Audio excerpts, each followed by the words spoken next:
오늘의 말씀은 민수기 3장 1절부터 13절까지 말씀입니다. 여호와께서 시내산에서 모세와 말씀하실 때에 아론과 모세가 낳은 자는 이러하니라. 아론의 아들들의 이름은 이러하니 장자는 나답이요 다음은 아비후와 엘르아살과 이다말이니 이는 아론의 아들들의 이름이며 그들은 기름 부음을 받고 거룩하게 구별되어 제사장 직분을 위임받은 제사장들이라. 나답과 아비후는 시내 광야에서 여호와 앞에 다른 불을 들이다가 여호와 앞에서 죽어 자식이 없었으며 엘르아살과 이다발이 그의 아버지 아론 앞에서 제사장의 직분을 행하였더라. 여호와께서 또 모세에게 말씀하여 이르시되 레위 지파는 나아가 제사장 아론 앞에 서서 그에게 시종하게 하라. 그들이 회막 앞에서 아론의 직무와 온 회중의 직무를 위하여 회막에서 심호하되 곧 회막의 모든 기구를 맡아 지키며 이스라엘 자손의 직무를 위하여 성막에서 심호할지니 너는 레위인을 아론과 그의 아들들에게 맡기라. 그들은 이스라엘 자손 중에서 아론에게 온전히 맡겨진 자들이니라. 너는 아론과 그의 아들들을 세워 제사장 직무를 행하게 하라. 외인이 가까이 하면 죽임을 당할 것이니라. 여호와께서 모세에게 말씀하여 이르시되 보라, 내가 이스라엘 자손 중에서 레위인을 택하여 이스라엘 자손 중에 태를 열어 태어난 모든 마지를 대신하게 하였은즉 레위인은 내 것이라. 처음 태어난 자는 다 내 것임은 내가 애굽 땅에서 그 처음 태어난 자를 다 죽이던 날에 이스라엘의 처음 태어난 자는 사람이나 짐승을 다 거룩하게 구별하였음이니 그들은 내 것이 될 것임이니라. 나는 여호와이니라. 네, 민수기 2장에서 우리가 어떤 내용을 살펴봤냐면 하나님께서 이스라엘 백성들을 계수하실 때, 계수하라고 명령하실 때 20세부터 계수하도록 하셨습니다. 그 20세부터, 보통은 이제 20세부터 60세까지를 어떠한 연령으로 구별하시냐면 그 나이가 곧 전쟁, 곧 싸움을 할 만한 사람의 나이다. 이렇게 규정되는 거죠. 그러니까 보통 20세부터 60세까지. 그런데 민수기 3장 우리가 읽은 내용을 본다면 이 민수기 2장에 나오는 전쟁을 위한 사람의 수요를 세는 이 인구조사에 포함되지 않았던 사람들에 대한 계수가 이루어집니다. 이 사람들은 레위 지파 사람들이죠. 하나님께서 이 레위 지파는 전쟁을 위한 목적이 아니라 다른 일을 위해서 구별해 두셨다. 특히 그 다른 일이 하나님을 섬기는 거룩한 일이기 때문에 그것을 보통 성별, 거룩할 성자를 써서 성별이라고도 말하죠. 그 내용이 오늘 우리가 공부하는 내용입니다. 하나님께서 레위 지파 사람들을 하나님의 거룩한 일, 곧 하나님을 섬기는 그 성막 혹은 회막이라고 하는 그 장소에서 하나님을 섬기는 일을 하도록 하나님께서 구별하셨다. 곧 성별하셨다. 이 내용을 우리가 보게 됩니다. 자, 먼저 1절부터 4절까지는 이 아론의 아들들의 이름이 제시가 됩니다. 그때 좀 특이한 거는 1절 말씀 보시면 여호와께서 시내산에서 모세와 말씀하실 때에 아론과 모세가 낳은 자는 이러하니라 이렇게 말씀하시면서 시작하죠. 보통 이 아론과 모세와 아론이 함께 언급될 때는 모세를 먼저 언급하시고 그 다음에 아론을 언급하게 하십니다. 그런데 오늘 본문에서는 아론과 모세 이렇게 되어 있죠. 자, 왜 그러냐면 일반적인 상황에서는 모세가 이스라엘의 최고 그 지도자, 즉 인도하는 사람이기 때문에 모세의 이름을 먼저 앞에 둠으로 권위를 인정하셨지만 이 제사장의 계보에 있어서는 성막에서 혹은 성전에서 하나님을 섬기는 이 제사장의 경우에 있어서는 아론이 하나님의 택하심을 받았기 때문에 아론의 이름을 앞에 두는, 그래서 아론의 권위를 인정하시는 그러한 방식으로 표현하고 계시는 거죠. 자, 아론의 아들들 4명의 이름이 등장합니다. 나답과 아비후, 엘르아살과 이다말. 이렇게 4명의 이름을 여러분들이 기억하실 때 앞에 2명, 뒤에 2명 이렇게 붙여서 외워두시면 좋습니다. 그래서 나답과 아비후, 그리고 엘르아살과 이다말. 그렇게 우리가 둘씩 구별해서 외워두면 좋은 이유는 첫째 아들과 즉 장자와 차남, 첫째 아들과 둘째 아들 나답과 아비후는 너무나도 안타까운 일로 일찍 죽습니다. 그들이 시내산에서 하나님께로부터 제사장의 임명을 받아서 제사장으로서의 위임식을 거치고 본격적으로 제사장의 직무를 담당할 때 그 아주 초창기에 그들은 목숨을 잃습니다. 그 이유에 대해서 4절 말씀은 이렇게 설명하죠. 나답과 아비후는 시내 광야에서 여호와 앞에 다른 불을 들이다가 여호와 앞에서 죽어 자식이 없었으며. 자, 여기서 시내 광야는 뭘 의미하냐면 시내산 앞에 있는 평지를 말하는 거죠. 그들이 이제 여호와 하나님께 이 아론과 그의 아들들이, 네 명의 아들들이 제사장이 되었습니다. 임명을 받았습니다. 그리고 무슨 일을 했냐면 하나님의 율법을 따라, 하나님의 명령을 따라 하나님께서 말씀하신 대로 그 제사장의 임무를 수행해야 되는데, 다른 불을 들였다는 것은 뭘 의미하냐면 불이 무슨 1000도씨 이상이 되는 불이 있고 2000도씨 이상이 되는 불이 있고, 그게 불의 어떤 그 성질을 의미하는 게 아니라 그 불이 어디에서 왔는가, 불의 출처를 의미하는 거죠. 하나님께서는 분명히 뭐라고 말씀하시냐면 이 성막, 회막, 뜰에 번제단이 있고 그 번제단에는 불이 꺼지지 않도록 계속 유지해야 됩니다. 그리고 그 번제단에서 하나님께 제물을 태워 올려드리는 거죠. 그리고 회막의 내부 공간, 곧 성소와 지성소가 있을 때에 성소 안에 분향단이 있어요. 지성소의 바로 앞쪽에, 그러니까 성소와 지성소를 가르는 그 휘장 바로 앞쪽에 분향단이 있는데, 거기에서 향기로운 향품을 태워서 그 연기를 하나님께, 그 향기를 하나님께 올려드리는 것입니다. 그런데 그 불은 반드시 하나님께서 지정하신 불, 곧 이 회막들에 있는 번제단에서 그 불을 채취해서 그 불로서 하나님께서 또한 명령하신 그 방식 그대로 만든 그 향품을 태워서 향기를 하나님께 올려드려야 되는데, 나답과 아비후가 다른 불을 이용했다는 것은 그 번제단으로부터 불씨를 채취한 것이 아니라 다른 곳에서 불씨를 가져와서 분향단에 향품을 휘었다는 거죠. 그러니까 하나님의 명령대로 하지 않고 자기들 편한 대로 한 겁니다. 나름대로는 무슨 이런저런 핑계를 대겠습니다만 그런 핑계는 아무 소용이 없어요. 왜? 이 거룩한 사역, 곧 이 회막, 성막 안에서 이루어지는 모든 사역은 반드시 하나님의 규례대로, 하나님께서 명령하신 대로 해야 되는데, 하나님의 말씀을 불순종한 것 자체, 사실 쉽게 생각하면 이불이나 저불이나 그 향품에 불만 붙일 수 있으면 된다, 이렇게 생각할 수 있는데, 그것은 우리의 일상의 문제지, 하나님을 섬기는 이 거룩한 성막, 회막에서의 일은 반드시 하나님께서 정하신 대로 해야 되고, 또 거기에 대해서 어떤 단서가 붙여 있냐면 하나님께서 명하신 대로 하지 않으면 그 생명을 잃는다, 즉 죽는다 하고 되어 있는 것입니다. 마치 아담과 하와가 하나님께서 금하신 그 선악과를 자기의 마음대로 먹고 결국 죄와 사망의 권세가 이 세상에 들어온 것처럼, 가장 거룩해야 할 그 자리, 가장 거룩해야 할 자리라는 것은 곧 뭘 의미하냐면 가장 하나님의 말씀에 순종하고 그 말씀대로 해야 되는 그 상황 가운데에서 그들이 하나님의 명령을 어겼기 때문에 그 결과는 당연하게도 죽음이었던 것입니다. 그래서 불이 나와서 그들을 태워서 그 자리에서 죽게 만들었죠. 자, 그렇기 때문에 이 아론의 4명의 아들들 가운데 1번과 2번, 장자와 차자, 나답과 아비후가 죽었습니다. 그러니 당연히 어떻게 해야 되겠어요?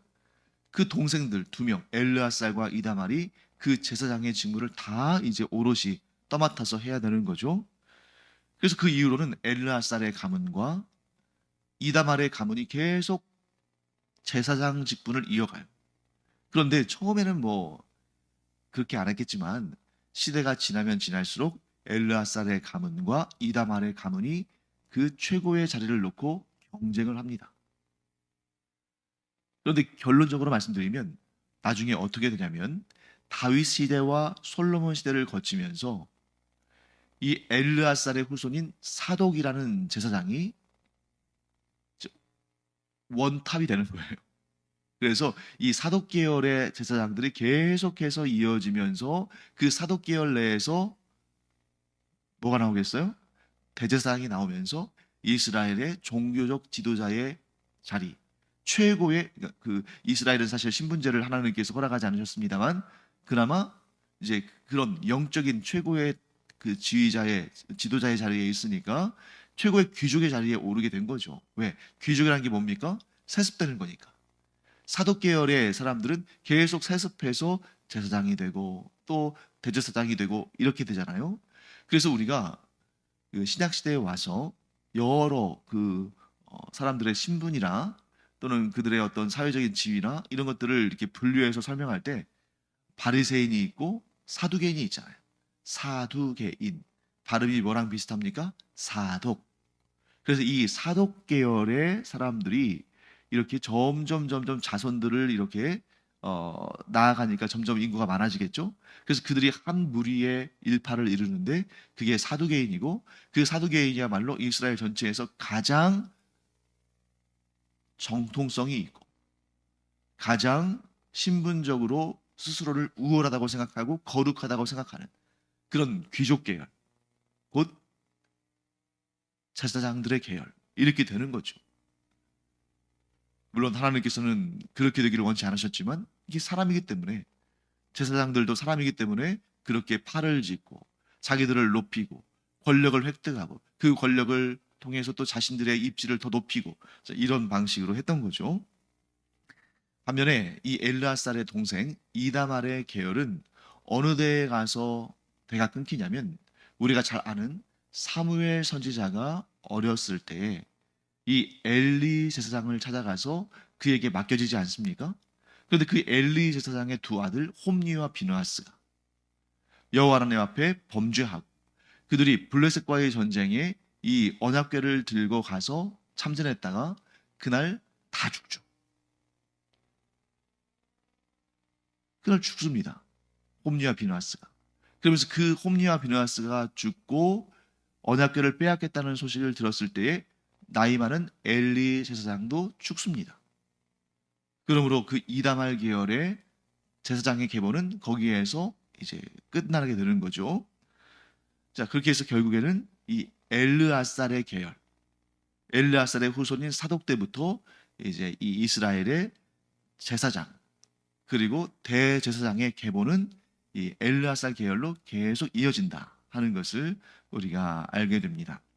자, 그 다음에 이제 5절부터 10절까지는 레위인들이 어떤 일을 하는가 하는 그 직무에 대한 설명이 나오죠.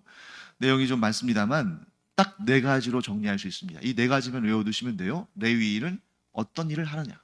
자, 여기에서 레위인이라고 했을 때는 아론과 나답과 아비는 죽었으니까 아론과 엘르아살과 이다말 이 제사장들도 레위 지파에 속하지만 여기에서 레위인의 직무, 레위 지파에 직무할 때는 아론과 엘르아살과 이다말 이 제사장들은 제외시키는 거예요.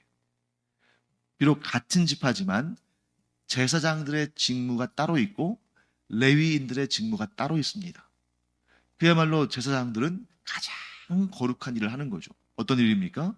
하나님 앞에 제사를 올려드리고 또 아무나 들어갈 수 없는 그 성막 내부로 들어가서 하나님께 진설병빵을 올려드리고 또 금향로에 또 향을 하나님께 올려드리고 또 어두워지지 그 내부가 어두워지지 않도록 그렇게 금 촛대에 불을 붙이고 이런 일들을 하는 거죠. 그런데 그 제사장들을 제외한 레위 지파의 직무는 크게 네 가지로 요약을 할 수 있습니다. 첫째, 제사장을 돕는 일을 한다. 자, 하나님께 제사를 드리는 일. 그 일 자체는 제사장들만 할 수 있습니다. 그런데 제사장들이 그 많은 일들을 다 할 수는 없잖아요. 그러니까 그 분주한 가운데 그들이 하는데, 그들이 정말 중요한 그 일들을 해야 되는데 너무 이런저런 그 해야 할 그런 과정들, 또 좀 여러 가지 잡다한 일들, 이런 일들이 많이 있으니까 그런 일들을 도와주는 역할을 한다는 거죠. 그래서 제사장들을 도와서 회막, 곧 성막의 일을 한다 하는 것입니다. 그것을 좀 어떻게 보면, 야, 우리도 레위 지파인데 우리가 단지 제사장이 아니라는 이유로 우리는 이런 잔일만 하느냐 하고 생각할 수도 있지만, 그런 생각 자체가 잘못된 거죠. 하나님께서 그들을 그런 일을 하도록 세우신 것이고 그 일 자체도 거룩한 일입니다. 왜요? 레위 지파 자체가 하나님께서 성별하신 지파이기 때문에 자신들이 하는 일들을 허드렛 일로 여기서는 안 되는 거예요. 왜? 그들이 보기에 제사장들의 직무에 비해서 자신들이 하는 일들이 조금 덜 중요하게 보일지 모르지만, 그 성막 안에서 이루어지는 모든 일은 다 거룩한 일이다 하는 그런 마음을 가지고 하나님께서 자신들에게 맡겨주신 그 거룩한 일에 온 마음과 온 힘과 정성을 다해서 임해야 되는 거죠. 자, 두 번째, 제사하기 위해 성막에 온 그 회중들을 돕는다. 제사하기 위해서 이제 이 백성들이 성막으로 나오지 않겠습니까? 그런데 그들은 숙련되고 전문적인 사람들이 아니죠. 그러니까 그들이 제사와 관련된 모든 일들을 스스로 처리해야 한다면 얼마나 시행착오가 많고 실수도 많고, 그래서 뜻하지 않게 하나님 앞에서 하나님의 율례를 범하는, 율법의 내용들을 범하는 그런 죄를 지을 수도 있잖아요.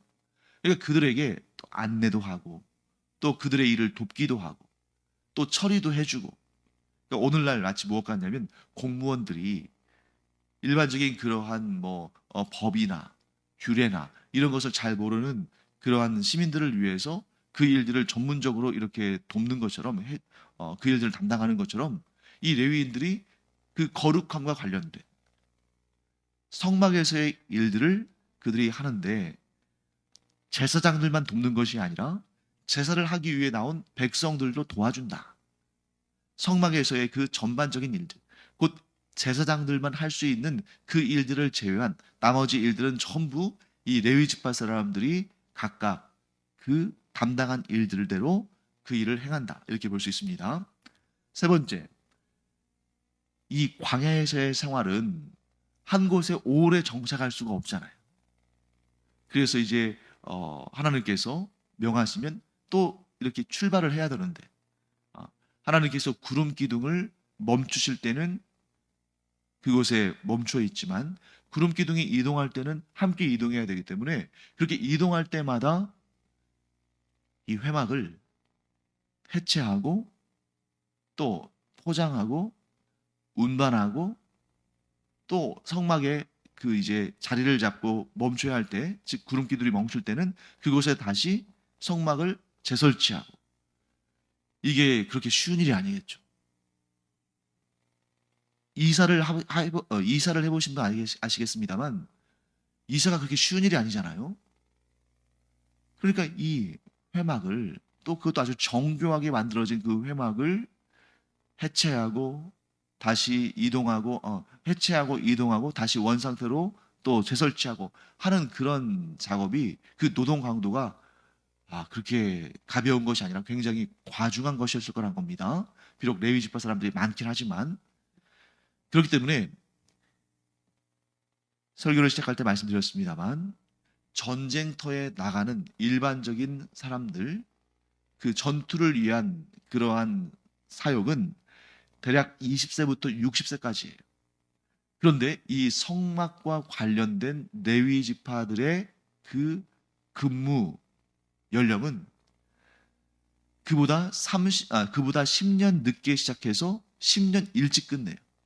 그러니까 40년 동안 군역의 의무가 있다면, 레위 지파의 이 거룩한 일에 대한 섬김의 기간은 30세부터 50세까지 20년입니다. 절반에 해당해요. 그러니까 20세에서 30세로 그 사역을 시작하는 기간이 더 뒤로 늦춰진 이유는 그만큼 잘 배웠다가 숙련된, 실수하지 않는, 하나님의 거룩한 일에 실패가 없도록 이렇게 경륜 있는 나이에서 한 30살쯤에 시작하고, 또 이 일의 노동 강도가 굉장히 크기 때문에 60세까지 가지 못하고 50세에 마무리를 짓는. 왜? 육체에 힘이 없으면 자기가 원치 않아도 실수하거나 실패할 수 있잖아요. 그렇게 해서 한 20년, 30세부터 50세까지 이렇게 그 직무를 감당하도록 되어 있습니다. 마지막 네 번째는 이렇게 성막을 위해서, 하나님의 거룩한 일을 위해서 성별된 사람들인 제사장, 그리고 레위 지파 사람들, 레위인, 이들을 제외하고는 불법적으로 함부로 성막에 접근하지 못하도록. 그러니까 불법적이라는 것은 뭐냐면 하나님의 뜻대로, 하나님의 율법대로 정결하게 하고 하나님께 제사를 드리기 위해서 모이는 것은 문제가 안 되겠죠. 그런데 그런 하나님의 법대로가 아닌 하나님의 법과 다르게 자기들 마음대로, 뭐 예를 들면 술에 취해서 혹은 율법적인 방식이 아니라 다른 방식으로 이렇게 성막에 접근하는 사람들을 막는, 그러므로 말미암아 성막의 훼손과 오염과 더럽혀짐을 막는 역할을 했습니다. 심지어 무엇까지 하나님께서 허락하셨냐면 그렇게 하나님의 뜻을 따르지 않고 불법적으로 성막 안으로 가까이 오는 자들을 죽이도록 하셨어요. 그 죽인다는 것은 너무나 끔찍하잖아요. 하지만 그럼에도 불구하고 그렇게 하나님께서 하신 이유는 성막의 거룩함을 지키는 것이 얼마나 중요한지를 우리에게 말씀하고 있는 것입니다. 자, 이렇게 해서 네 가지. 첫 번째, 제사장을 도와서 성막에서 이루어지는 거룩한 일들을 행한다. 두 번째, 제사하러 온 백성들을 도와서 그들이 하나님께 온전히 잘 제사할 수 있도록 섬긴다. 세 번째, 성막을 이제 움직여야 할 때, 이동할 때 성막을 해체하고 이동하고 운반하며, 그리고 다시 성막이 세워지는 곳에 원래대로 재설치하는 그런 작업들. 마지막 네 번째, 성막의 거룩함을 보호하고 보존하기 위해서 불법적인 접근을 막는 일. 그 일을 위해서 심지어 사람을 죽일 수도 있는 그러한 역할들을 한 것을 보게 됩니다. 자, 그리고 이제 마지막으로 11절부터 13절까지 내용은 어떤 내용이 있냐면, 레위인들은 하나님의 일을 위해서 거룩하게 구별된 사람들, 곧 성별된 사람들이다. 그 근거를 어디에 두냐면 출애굽 역사에 있어서 그 유월절 사건. 자, 유월절이 무엇입니까? 모든 사람이든 짐승이든 모든 존재의 첫 번째 낳은, 즉 초태생 수컷, 첫 아들 혹은 초태생 수컷을 생명을 거둬가시는, 이게 뭘 의미하냐면 그냥 그들을 죽였다 이런 개념보다는 그 초태생 수컷, 가축으로 따지면, 사람으로 따지면 장자는 나의 것이다. 근데 이게 왜, 이 소유권이 왜 중요하냐면, 사실 여러분, 우리가 분명히 이렇게 고백하지 않습니까? 모든 존재는 하나님께서 창조하신 거예요. 그러니까 모든 존재는 다 하나님의 것입니다. 그런데 하나님께서는 그 모든 존재의 소유권자이시지만 그렇게 모든 것을 다 하나님께서 걷어가시면 어떻게 되는 거죠? 사회가 운영되지 않겠죠. 그러니까 하나님께서는 대표성의 원리로 사람으로 따지면 장자, 가축으로 따지면 초태생 수컷을 하나님의 것으로 취하시는데, 사실 이게 어떤 방식이 되어야 되냐면 그렇게 제사의 방식, 하나님께 성별하여 드리는 방식, 그 생명을 하나님께 드리는 방식. 그러니까 우리가 이 제사법을 보면 그 짐승의 생명을 하나님께 오롯이 드리잖아요. 이것은 하나님의 것입니다. 그렇게 하지 않고 만약에 하나님께서 모든 것의 생명을 다 나에게 제사로 바쳐라. 왜? 내가 모든 것을 창조했으니까. 그렇게 하셔도 피조물의 입장에서는 할 말이 없잖아요. 그런데 하나님께서는 초태생의 수컷 혹은 장자를 하나님께 성별하여 드림으로 나머지 모든 것도 하나님께서 받으신 것으로 이렇게 인정하시는 그런 대표성의 원리를 말씀하십니다. 그런데 사람의 경우에 그것을 죽여서 하나님께 제물로 드리면 그 생명, 그 존귀한 사람의 생명이 끊어지는 거잖아요. 하나님의 형상을 가진 그 특별한 피조물인 사람이 죽는다는 것은 너무나 안타까운 일이죠. 그래서 하나님께서 어떻게 하시냐면 그들의 생명을 짐승, 즉 가축, 제물들처럼 그 생명을 취하시는 것이 아니라 그들, 즉 그 장자들의 생명값을 레위인들이 성별되어 하나님을 섬기는 것으로 대체할 수 있게 하신 거예요.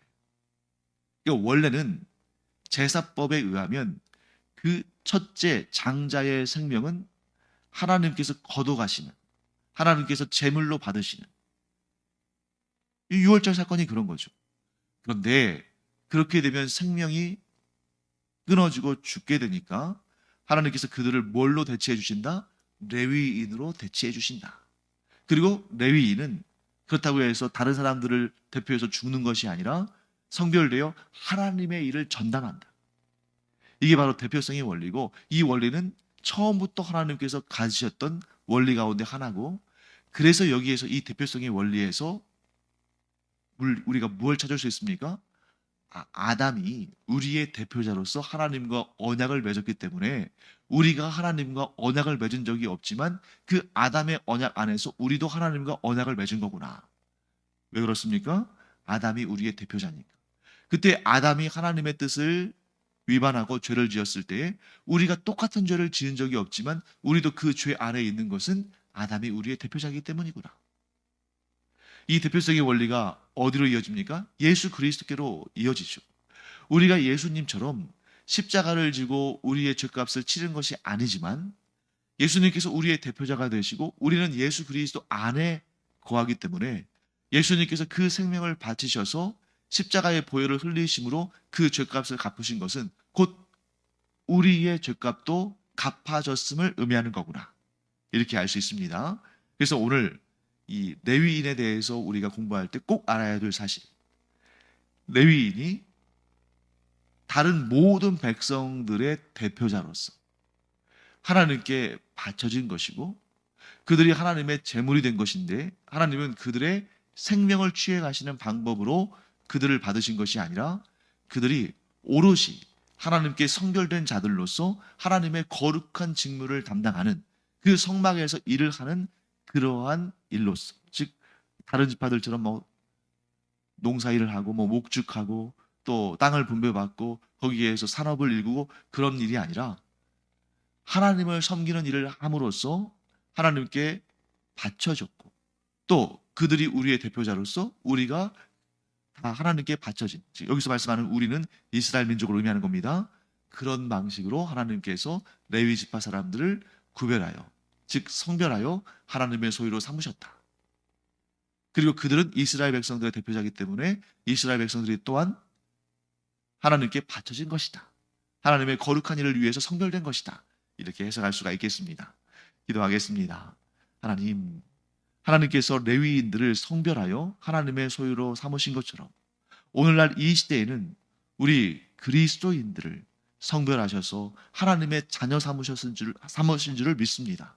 그리고 저희를 성별하여 온 인류의 대표자로 삼으셨사오니 저희를 통해서 그리스도의 복음이 온 세상에 퍼져서 저들도 우리와 같이 하나님의 택함받은 자녀들로 구원에 이르게 하여 주시옵소서. 감사드리며 예수님의 이름으로 축복하며 기도합니다. 아멘. 기도하는 시간입니다. 우리 그리스도인은 이 시대에 하나님께 성별된 하나님의 사람들, 하나님의 자녀들이죠. 그러므로 우리가 간절히 기도하면서 온 세상이 하나님께로 나아오고 구원을 얻고 하나님의 은총을 얻게 되기를, 그렇게 우리가 대표로서 기도하기를 바랍니다. 기도하겠습니다.